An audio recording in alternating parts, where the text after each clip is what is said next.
Hi friends, welcome back to Pavithra Malenadu YouTube channel. ಎಲ್ಲರೂ ಹೇಗಿದ್ದೀರಾ? ಎಲ್ಲರೂ ಚೆನ್ನಾಗಿದ್ದೀರಾ ಅಂತ ಭಾವಿಸ್ತಾ ಇದ್ದೀನಿ. ನಾನು ಇವತ್ತು ಬೆಳಗ್ಗೆಯಿಂದ ವೀಡಿಯೋನ ಸ್ಟಾರ್ಟ್ ಮಾಡ್ಕೊಂಡಿದ್ದೀನಿ. ರಾತ್ರಿ ಮಳೆ ಬಂದಿದೆ, ಹಾಗಾಗಿಬಿಟ್ಟು ಮೆಟ್ಲೆಲ್ಲ ನೀರಾಗಿದೆ, ಹಸಿಯಾಗಿತ್ತು. ಹಾಗೆ ಬಂದು ಆಚೆ ನೋಡ್ತಾ ಇದ್ದೆ. ಸರಿ, ಇವತ್ತು ಒಳಗಡೆ ಕೂತ್ಕೊಂಡು ಬಿಸಿನೀರನ್ನ ಕುಡಿಬೇಕು ಅಂತ ಅಂದ್ಕೊಂಡೆ. ಸರಿ, ನಾನು ಯಾವಾಗೂ ಬೆಳಗ್ಗೆ ಎದ್ದಿದ್ದೆ, ಒಂದು ಗ್ಲಾಸ್ ನೀರು ತೊಗೊಂಡು ಆಚೆ ಬಂದು ಕೂತ್ಕೊಂಡು ಮೆಟ್ಲ ಮೇಲೆ ಕುಡಿತೀನಿ ಆರಾಮಾಗಿ. ಇವತ್ತು ಬಂದು ಆಚೆ ನೋಡ್ತಾ ಇದ್ದರೆ ನೀರೆಲ್ಲ ಆಗಿತ್ತು ಮೆಟ್ಲ ಮೇಲೆಲ್ಲ. ಸರಿ, ಹಾಗಾಗ್ಬಿಟ್ಟು ಇವತ್ತು ಒಳಗೆ ಕೂತ್ಕೊಂಡು ನೀರನ್ನ ಕುಡಿದೆ. ಹಾಗೆ ಒಂದು ಚಿಕ್ಕದಾಗಿ ಒಂದು ವೀಡಿಯೋನ ಕ್ಯಾಪ್ಚರ್ ಮಾಡಿಕೊಂಡೆ ನಿಮಗೆ ತೋರಿಸೋಣ ಅಂತ.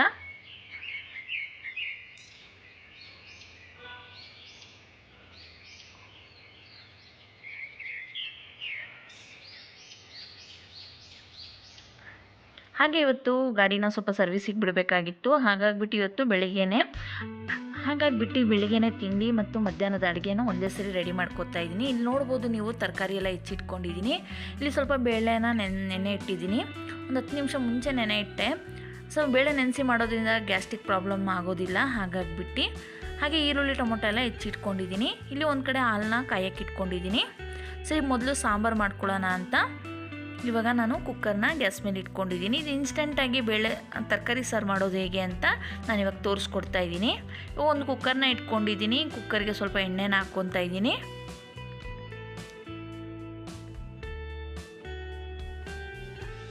ಇವಾಗ ಎಣ್ಣೆ ಕಾಯ್ತಾ ಇದೆ. ತರಕಾರಿ ಎಲ್ಲ ಹೆಚ್ಚಿಟ್ಕೊಂಡಿದ್ರೆ ಒಂದು 10 ನಿಮಿಷದಲ್ಲಿ ಈ ಸಾಂಬಾರು ರೆಡಿ ಆಗಿಬಿಡುತ್ತೆ. ಎಲ್ಲನೂ ಒಟ್ಟಿಗೆ ಹಾಕ್ಬಿಟ್ಟು ತರಕಾರಿ ಬೇಳೆ ಎಲ್ಲ ಒಟ್ಟಿಗೆ ಹಾಕಿ ಮಾಡೋದ್ರಿಂದ 10 ನಿಮಿಷದಲ್ಲಿ ಈ ಸಾಂಬಾರು ರೆಡಿ ಹೋಗುತ್ತೆ. ಎಲ್ಲ ಟೈಮ್ ಇಲ್ಲದೆ ಇರುವಾಗ ನೀವು ಈ ರೀತಿ ಮಾಡ್ಕೋಬೋದು. ಇವಾಗ ನಾನು ಸ್ವಲ್ಪ ಸಾಸಿವೆನ ಹಾಕ್ಕೊತಾ ಇದ್ದೀನಿ. ಒಂದು 1/4 ಸ್ಪೂನಷ್ಟು ಜೀರಿಗೆಯನ್ನು ಕೂಡ ಹಾಕ್ಕೊತಾ ಇದ್ದೀನಿ.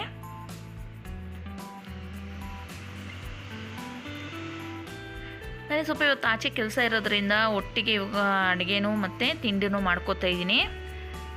ಸ್ವಲ್ಪ ಗಾಡಿ ಸರ್ವಿಸ್ ಬಿಡಬೇಕು ಅಂತ ಹೇಳಿದ್ನಲ್ಲ, ಅಲ್ಲಿ ಬಿಟ್ಬಿಟ್ಟು ಸ್ವಲ್ಪ ಇನ್ಸೂರೆನ್ಸು ಕ್ಲೈಮ್ ಮಾಡಿಸ್ಬೇಕಾಯ್ತು. ಗಾಡಿ ಸ್ವಲ್ಪ ಡ್ಯಾಮೇಜ್ ಆಗಿತ್ತು. ಹಾಗಾಗಿಬಿಟ್ಟು ಇನ್ಸೂರೆನ್ಸನ್ನು ಕ್ಲೈಮ್ ಮಾಡೋದ್ರಿಂದ ಇವತ್ತು ಬೆಳಗ್ಗೆನೇ ಅಡುಗೆ ಮಾಡ್ಕೊಳ್ಳೋಣ ಅಂತ ಮಾಡ್ಕೋತಾ ಇದ್ದೀನಿ. ಇವಾಗ ಸ್ವಲ್ಪ ಹಿಂಗನ್ನ ಹಾಕ್ಕೊಳ್ತಾ ಇದ್ದೀನಿ. ಇವಾಗ ತಿಂಡಿಗೆ ಸ್ವಲ್ಪ ಉಪ್ಪಿಟ್ಟನ್ನ ಮಾಡ್ಕೊಳ್ಳೋಣ ಅಂದ್ಕೊಂಡಿದ್ದೀನಿ. ಮಧ್ಯಾಹ್ನಕ್ಕೆ ಅನ್ನ ಸಾಂಬಾರು, ತರಕಾರಿ ಸಾರು ಮತ್ತು ಅನ್ನ. ಒಂದು ಕಡೆ ಹಾಲನ್ನ ಬಿಸಿಗಿಟ್ಟಿದ್ದೀನಿ. ಇವಾಗ ಸಾಸಿವೆ ಜೀರಿಗೆ ಸಿಡಿತಾ ಇದೆ. ಇವಾಗ ನಾನು ಸ್ವಲ್ಪ ಬೆಳ್ಳುಳ್ಳಿನ ಹಾಕ್ಕೊತಾ ಇದ್ದೀನಿ. ಜಜ್ಜಿಟ್ಕೊಂಡಿರುವಂಥ ಬೆಳ್ಳುಳ್ಳಿನ ಹಾಕ್ಕೊತಾ ಇದ್ದೀನಿ.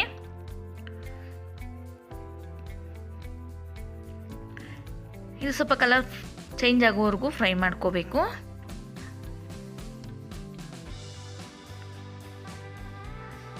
ಇದು ಭಾಳ ಬೇಗನೆ ಆಗೋಗುತ್ತೆ ಸಾಂಬಾರು. ನೀವು ಒಮ್ಮೆ ಟ್ರೈ ಮಾಡಿ ನೋಡಿ. ಹಾಗೆ ಇವಾಗ ಚಿಕ್ಕದಾಗಿ ಹೆಚ್ಚಿಟ್ಕೊಂಡಿರುವಂಥ ಒಂದು ಈರುಳ್ಳಿ, 1 ಅಥವಾ 2 ಈರುಳ್ಳಿ, ದೊಡ್ಡ ಸೈಜ್ ಆದರೆ 1 ಈರುಳ್ಳಿ, ಚಿಕ್ಕವಾದರೆ 1-2 ಈರುಳ್ಳಿನ ತೊಗೊಳ್ಳಿ. ಸ್ವಲ್ಪ ಕರಿಬೇವಿನ ಸೊಪ್ಪು. ಇವಾಗ ಇದೊಂದು ಸ್ವಲ್ಪ ಕಲರ್ ಚೇಂಜ್ ಆಗೋವರೆಗೂ ಫ್ರೈ ಮಾಡ್ಕೊಳ್ಳೋಣ.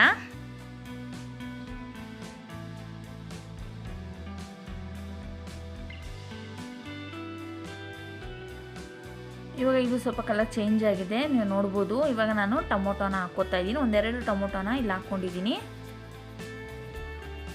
ಅದು ಸ್ವಲ್ಪ ಸಾಫ್ಟ್ ಆಗೋವರೆಗೂ ಚೆನ್ನಾಗಿ ಫ್ರೈ ಮಾಡ್ಕೋಬೇಕು.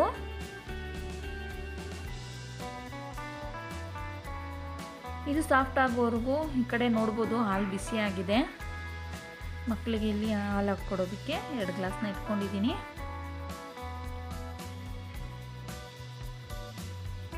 ಹಾಲು ಕುದಿ ಬಂದಿದೆ, ಹಾಲು ಕುದೀತಾ ಇದೆ. ಈ ಕಡೆ ಇವಾಗ ಟೊಮೊಟೊ ಸಾಫ್ಟ್ ಆಗಿದೆ. ಇವಾಗ ನೆನೆಸಿಟ್ಕೊಂಡಿರುವಂಥ ತೊಗರಿಬೇಳೆನ ಹಾಕ್ಕೊತಾ ಇದ್ದೀನಿ. ತೊಗರಿಬೇಳೆ ನೆನೆಸ್ಬಿಟ್ಟು ಒಂದು 10-15 ನಿಮಿಷ, ಇಲ್ಲ ಒಂದು ಅರ್ಧ ಗಂಟೆ ಟೈಮ್ ಇತ್ತು ಅನ್ನೋ ಒಂದು ಅರ್ಧ ಗಂಟೆ ಮುಂಚೆ ನೆನೆಸಿಟ್ಕೊಂಡು ತೊಗರಿಬೇಳೆನ ಸಾಂಬಾರು ಮಾಡ್ಕೊಳ್ಳೋದ್ರಿಂದ ಗ್ಯಾಸ್ಟ್ರಿಕ್ ಪ್ರಾಬ್ಲಮ್ ಆಗೋದಿಲ್ಲ. ಇವಾಗ ತೊಗರಿಬೇಳೆನ ಹಾಕಿ ಒಂದ್ಸರಿ ಚೆನ್ನಾಗೆಲ್ಲ ಮಿಕ್ಸ್ ಮಾಡ್ಕೊತಾ ಇದ್ದೀನಿ. ಇವಾಗ ಹೆಚ್ಚಿಟ್ಕೊಂಡಿರುವಂಥ ತರಕಾರಿಯನ್ನು ಕೂಡ ಸೇರಿಸ್ತಾ ಇದ್ದೀನಿ. ನಾನಿಲ್ಲಿ ಬೀನ್ಸು, ಕ್ಯಾರೆಟು, ಆಲೂಗಡ್ಡೆ ಏನಿತ್ತೋ ತರಕಾರಿ ಅದನ್ನು ಹಾಕ್ಕೊಂಡಿದ್ದೀನಿ. ನೀವು ಬೇಕಾದ್ರೆ ಬೇರೆ ಹೀರೆಕಾಯಿ ಅಥವಾ ಬೇರೆ ಬೇರೆ ತರಕಾರಿಗಳನ್ನ ಹಾಕ್ಕೋಬೋದು. ತರಕಾರಿ ಎಲ್ಲ ಹಾಕಿದ್ಮೇಲೆ ಇನ್ನೊಂದ್ಸರಿ ಚೆನ್ನಾಗಿ ಮಿಕ್ಸ್ ಮಾಡ್ಕೊತಾ ಇದ್ದೀನಿ. ಫ್ರೆಂಡ್ಸ್, ಬೆಳಗ್ಗೆ ಹೊತ್ತು ಟೈಮ್ ಇರೋದಿಲ್ಲ, ಮಕ್ಳಿಗೆ ಸ್ಕೂಲಿಗೆ ಕಳಿಸೋದಿರುತ್ತೆ, ಮಕ್ಳಿಗೆ ರೆಡಿ ಮಾಡೋದಿರುತ್ತೆ, ಮಕ್ಳಿಗೆ ಹಾಲು ಕೊಡೋದಿರುತ್ತೆ. ಹಾಗಾಗ್ಬಿಟ್ಟು ಎಷ್ಟು ಆಗುತ್ತೋ ಅಷ್ಟು ಈಸಿ ರೆಸಿಪಿಗಳನ್ನ ಮಾಡ್ಕೊಳ್ಳೋಕ್ಕೆ ಟ್ರೈ ಮಾಡಬೇಕು. ಅದೇ ಬೇಗ ಇನ್ಸ್ಟೆಂಟ್ ಆಗುವಂಥ ಅಡುಗೆಗಳನ್ನ ನೋಡಿಬಿಟ್ಟು ನಾವು ಮಾಡ್ಕೋಬೇಕಾಗುತ್ತೆ. ಇವಾಗ ನಾನು ಒಂದು 1/4 ಸ್ಪೂನಷ್ಟು ಅರಿಶಿನ ಸೇರಿಸ್ತಾ ಇದ್ದೀನಿ. ಇವಾಗ ಹುಣಸೆಹಣ್ಣು ರಸನ ಹಾಕ್ಕೊತಾ ಇದ್ದೀನಿ. ಒಂದು ನಿಂಬೆಹಣ್ಣು ಗಾತ್ರದಷ್ಟು ಹುಣಸೆಹಣ್ಣನ್ನ ನೀರಲ್ಲಿ ನೆನೆಸಿಟ್ಕೊಂಡು ನೀವು ಹುಣಸೆಹಣ್ಣು ರಸನ ಹಾಕ್ಕೊಳ್ಳಿ. ಹುಣಸೆಹಣ್ಣು ರಸ ಹಾಕಿದ ನಂತರ ಇವಾಗ ನಾನು ಅಚ್ಚ ಖಾರ ಪುಡಿನ ಸೇರಿಸ್ತಾ ಇದ್ದೀನಿ. ಖಾರಕ್ಕೆ ತಕ್ಕಷ್ಟು ನೋಡಿ ನೀವು ಖಾರ ಪುಡಿನ ಹಾಕ್ಕೊಳ್ಳಿ. ಹಾಗೆ ಇವಾಗ ಸಾಂಬಾರು ಪುಡಿನ ಹಾಕ್ಕೋತಾ ಇದ್ದೀನಿ. ಒಂದೂವರೆ ಸ್ಪೂನಷ್ಟು ನಾನು ಇಲ್ಲಿ ಸಾಂಬಾರು ಪುಡಿನ ಹಾಕ್ಕೋತಾ ಇದ್ದೀನಿ. ಖಾರ ಪುಡಿ ಮತ್ತು ಸಾಂಬಾರು ಪುಡಿ ಎಲ್ಲ ಹಾಕಿದ ನಂತರ ಇವಾಗ ಒಂದ್ಸರಿ ಚೆನ್ನಾಗೆಲ್ಲ ಮಿಕ್ಸ್ ಮಾಡ್ಕೋತಾ ಇದ್ದೀನಿ.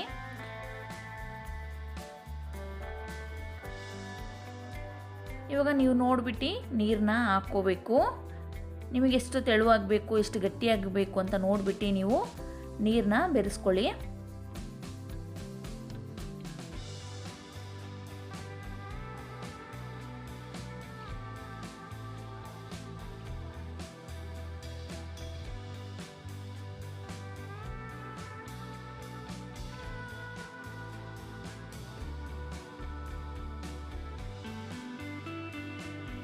ನೀರು ಹಾಕಿದ ನಂತರ ಇವಾಗ ರುಚಿಗೆ ತಕ್ಕಷ್ಟು ಉಪ್ಪನ್ನ ಸೇರಿಸ್ತಾ ಇದ್ದೀನಿ.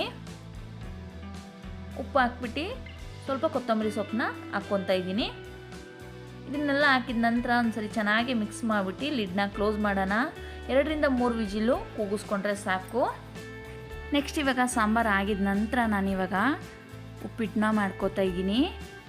ಉಪ್ಪಿಟ್ಟಿಗೆ ಸ್ವಲ್ಪ ಈರುಳ್ಳಿ, ಟೊಮೊಟೊ, ಹಸಿಮೆಣಸಿನ್ಕಾಯಿ, ಕಡಲೆಬೇಳೆ, ಸಾಸಿವೆ, ಕರಿಬೇವಿನ ಸೊಪ್ಪು ಇದನ್ನೆಲ್ಲ ಹಾಕ್ಕೊಂಡು ಇವಾಗ ಉಪ್ಪಿಟ್ಟು ಮಾಡ್ಕೋತಾ ಇದ್ದೀನಿ. ಒಂದು ಕಡೆ ಅನ್ನಕ್ಕೂ ಕೂಡ ಇಟ್ಕೊಂಡಿದ್ದೀನಿ. ಇವಾಗ ನೋಡ್ಬೋದು ಫ್ರೆಂಡ್ಸ್, ಉಪ್ಪಿಟ್ಟಿಲ್ಲ ಆಗಿದೆ. ಇಲ್ಲಿ ಸಾಂಬಾರು ಕೂಡ ರೆಡಿಯಾಗಿದೆ. ವಿಜಿಲೆಲ್ಲ ಎಳೆದ ಮೇಲೆ ನಿಮಗೆ ತೋರಿಸ್ತಾ ಇದ್ದೀನಿ. ರೈಸು ಕೂಡ ರೆಡಿಯಾಗಿದೆ. ಇವಾಗ ನಾನು ನನ್ನ ಮಗಳ ಬಾಕ್ಸ್ನ ರೆಡಿ ಮಾಡಬೇಕು. ನೀವು ಸಾಂಬಾರು ನೋಡ್ಬೋದು ಹೇಗಾಗಿದೆ ಅಂತ. ಈ ಸಾಂಬಾರು ರೆಸಿಪಿ ಇಷ್ಟ ಆಗಿದೆ, ಒಂದ್ಸರಿ ಟ್ರೈ ಮಾಡಿ. ಹೇಗೆ ಬಂತು ಅಂತ ನನಗೆ ಕಮೆಂಟ್ ಮೂಲಕ ತಿಳಿಸಿ. ಒಂದು ಬಾಕ್ಸಿಗೆ ಸ್ವಲ್ಪ ಸಾಂಬಾರನ್ನ ಹಾಕ್ತಾಯಿದ್ದೀನಿ. ಇನ್ನೊಂದು ಬಾಕ್ಸಲ್ಲಿ ಉಪ್ಪಿಟ್ಟನ್ನ ಹಾಕ್ತಾಯಿದ್ದೀನಿ. ಒಂದೊಂದು ಸರಿ ತಿಂದ್ಬಿಟ್ಟು ಹೋಗ್ತಾರೆ, ಒಂದೊಂದು ಸರಿ ತಿನ್ನೋದಿಲ್ಲ. ಅವರಿಗೆ ಬ್ರೇಕ್ ಅಂದರೆ ಸ್ನ್ಯಾಕ್ಸಿಗೆ ಅಂತ ಬ್ರೇಕ್ ಕೊಡ್ತಾರೆ. ಆ ಟೈಮಲ್ಲಿ ಇದನ್ನ ನಾಷ್ಟಾನ ಮಾಡ್ಕೋತಾರೆ. ಇವಾಗ ಒಂದು ಬಾಕ್ಸಲ್ಲಿ ಸಾಂಬಾರು, ಒಂದು ಬಾಕ್ಸಲ್ಲಿ ಸ್ವಲ್ಪ ಉಪ್ಪಿಟ್ಟನ್ನ ತುಂಬಿದ್ದೀನಿ. ಇನ್ನೊಂದರಲ್ಲಿ ರೈಸ್ನ ಹಾಕ್ತಾಯಿದ್ದೀನಿ.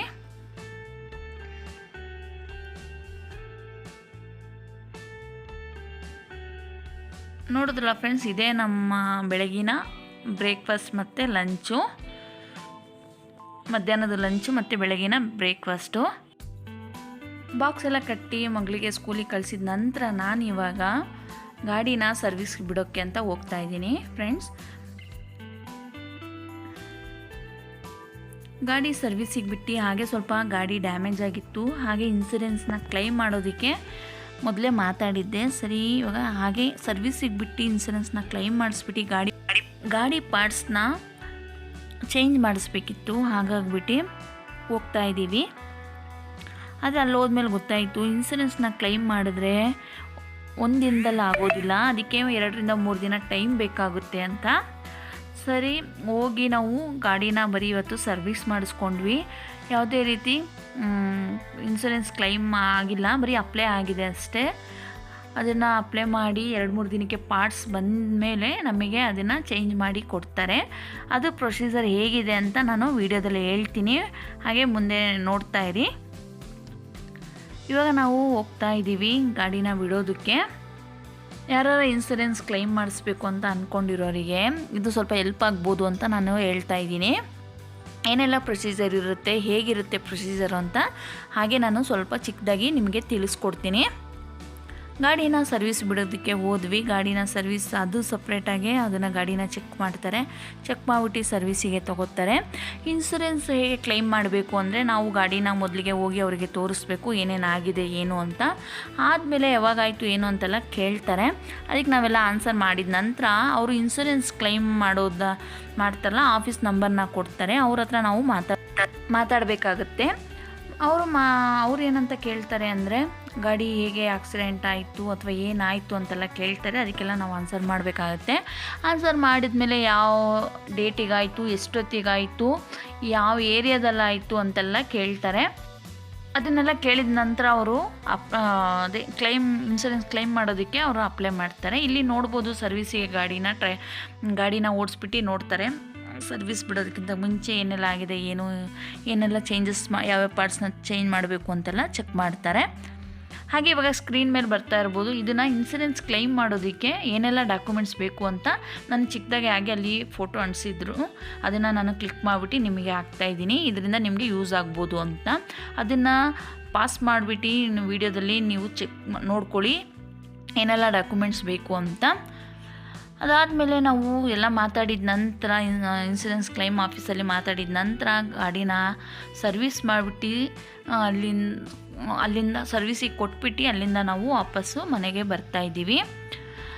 ಅದನ್ನು ಇನ್ಸೂರೆನ್ಸ್ ಕ್ಲೈಮ್ ಮಾಡೋದಕ್ಕೆ ಅವರು ಅಪ್ಲೈ ಮಾಡ್ತಾರೆ. ಮಾಡಿ ಅದನ್ನು ಅಪ್ರೂವಲ್ ಬಂದ ಮೇಲೆ ಅದನ್ನು 2-3 ಡೇಸ್ ಅಂತೂ ಹಿಡಿಯುತ್ತೆ. ಯಾಕಂದರೆ ನಮಗೇನೇನೋ ಪಾರ್ಟ್ಸ್ ಹೋಗಿದೆ ಆ ಪಾರ್ಟ್ಸ್ ಎಲ್ಲ ಅಲ್ಲಿದ್ದರೆ ಬೇಗ ಮಾಡಿಕೊಡ್ತಾರೆ. ಇಲ್ಲ ಅಂದರೆ ಆ ಪಾರ್ಟ್ಸ್ನೆಲ್ಲ ತರಿಸ್ಕೊಂಡು ನಮಗೆ ಮಾಡಿಕೊಡೋದಕ್ಕೆ 2-3 ದಿನ ಆದರೂ ಹಾಗೇ ಆಗುತ್ತೆ. ಅಂದರೆ 1 ವಾರನೂ ಆಗ್ಬೋದು, 10 ದಿನವೂ ಆಗ್ಬೋದು. ಡಿಪೆಂಡು ಯಾವ ಶೋರೂಮಲ್ಲಿ ಬಿಡ್ತೀವೋ ಅಲ್ಲಿ ಪಾರ್ಟ್ಸ್ ಇದೆಯೋ ಇಲ್ಲೋ ಅಂತ. ಅದನ್ನೆಲ್ಲ ಬಿಟ್ಟು ನಾವು ಇವಾಗ ಮನೆಗೆ ವಾಪಸ್ ಬರ್ತಾಯಿದ್ದೀವಿ ಫ್ರೆಂಡ್ಸ್. ಈ ವಿಡಿಯೋಯಿಂದ ನಿಮಗೇನೋ ಸ್ವಲ್ಪ ಅದು ಹೆಲ್ಪ್ ಆಗಿದ್ದರೆ ಒಂದು ಲೈಕ್ ಮಾಡೋದನ್ನು ಮರಿಬೇಡಿ. ಹಾಗೆ ಯಾರೆಲ್ಲ ನನ್ನ ಚಾನಲ್ನ ಸಬ್ಸ್ಕ್ರೈಬ್ ಮಾಡದೆ ನೋಡ್ತಾ ಇದ್ದರೆ ದಯವಿಟ್ಟು ಸಬ್ಸ್ಕ್ರೈಬ್ ಮಾಡ್ಕೊಂಡು ಸಪೋರ್ಟ್ ಮಾಡಿ ಫ್ರೆಂಡ್ಸ್. ನಿಮ್ಮ ಫ್ಯಾಮಿಲಿ ಫ್ರೆಂಡ್ ಜೊತೆಗೂ ಈ ವಿಡಿಯೋನ ಶೇರ್ ಮಾಡ್ಕೊಳ್ಳಿ. ಅಲ್ಲಿಂದ ನಾವು ಇವಾಗ ಮನೆಗೆ ವಾಪಸ್ ಬರ್ತಾಯಿದ್ದೀವಿ. ಈ ವಿಡಿಯೋನ ಇಲ್ಲಿಗೆ ಎಂಡ್ ಮಾಡ್ತಾ ಇದ್ದೀನಿ ಫ್ರೆಂಡ್ಸ್. ನೆಕ್ಸ್ಟ್ ವಿಡಿಯೋದಲ್ಲಿ ಸಿಗ್ತೀನಿ. ಅಲ್ಲಿವರೆಗೂ take care, bye, see you. Thank you for watching. Lots of love.